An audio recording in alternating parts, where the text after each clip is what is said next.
Oh. Oh no, stop.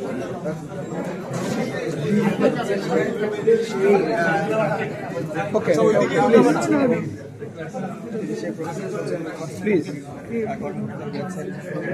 He's on.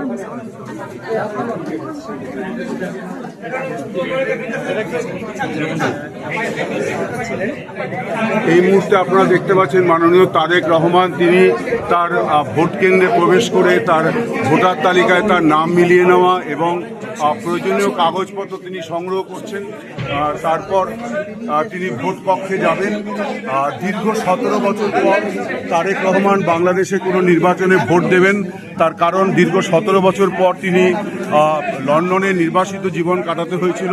গত 25শে December তিনি দেশে ফিরেছেন এবং এবারের নির্বাচনে তিনি প্রথম প্রার্থী এবং একই সঙ্গে তিনি দলের ক্যাপ্টেন।